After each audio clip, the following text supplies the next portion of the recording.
Mga idol, nakakamiss talaga gamitin tong si Chu. Na-miss nyo ba ako? Ako miss na miss ko kayo. Pero sana naman pati siya nami-miss din ako. Pero okay lang yan, ang mahalaga nandito na ako. Ang Chupaping laging naghahasik ng lagim, hindi man pinakamagaling pero pwede na rin. Gutumin mo man o hindi pa inumin ihulog sa bangin o kaya kalad ka rin, napaka-pogi pa rin. Level 1 pa lang nakipagsabayan na agad kay Esmeralda. Masakit siya, masakit din ako, nagsakitan kaming dalawa. Ganito talaga minsan yung trip ko makipagsabayan early game pa lang. Kaso naman kapag pinipilit mo talaga yung isang bagay, masasaktan ka lang. Pero walang masama kung susubukan mo ulit. Dahil sa pagiging makulit, dyan tayo nagiging malupit. Ang sinapit mapait, baliktad talagang laban sa isang saglit. Masyadong lumalalim yung kalaban, huwag mong papakitaan si Chupapi ng ganyan. Kiss mo muna yung aking talampakan, tapos tikman mo yung malaimpakto kong tadyak pang kalawakan. Dumating pa nga dito yung Fanny, pinakitaan ako ng cable na pangmalakasan. Salamat sa pagdalaw pero tapos na yung laban. Ako naman yung dadalaw para tuloy-tuloy na yung ating kalamangan. Isa-isahin natin yung kalaban kahit wala silang kinalaman. Eksakto naman talaga nandito pala sila nagsiksikan. Napaka-pogi ng datingan, parang napadaan lamang.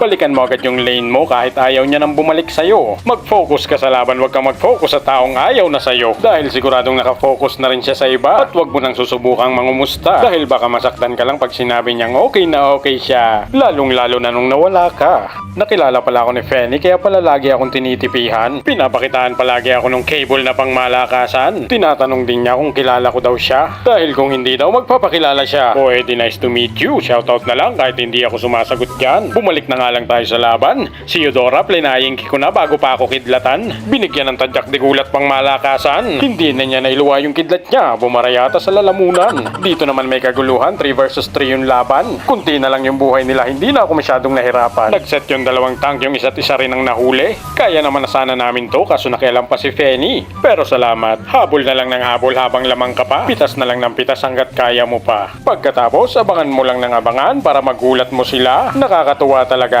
Muntik na ako dito ma-corner, buti na lang nakatakas pa. Nandito din yung mga kalaban, yung Lord inaagaw. Napakaganda ng set ni Lolita, ako'y napawaw. Naubos yung kalaban, walang nakagalaw. Nagpupush pala sa mid si Esmeralda, parang naliligaw. Hindi mo tinulungan yung mga kampi mo, ang natira lamang ay ikaw.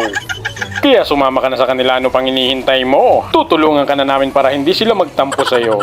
Dito ginulat kami nung set nung kalaban, parang binulaga. Kaso kinulang sila sa damage, kaya wala silang napala. Kung magkakasama lang sila, baka kami pa yung naubos. Magkakabaliktad talaga yung laban, kami pa yung tinapos. Kaya dito hindi ko na pinalampas yung pagkakataon. Unang laro pa lang talo agad, hindi pwede yon. Baka magtuloy-tuloy yung talo hanggang end season. Hindi na tayo makali sa Mythic, nakakaumay yun. Kaya naman dito tinapos na yung laban dahil walang forever. Panalo na naman ang mga winner. Tagumpay, baby!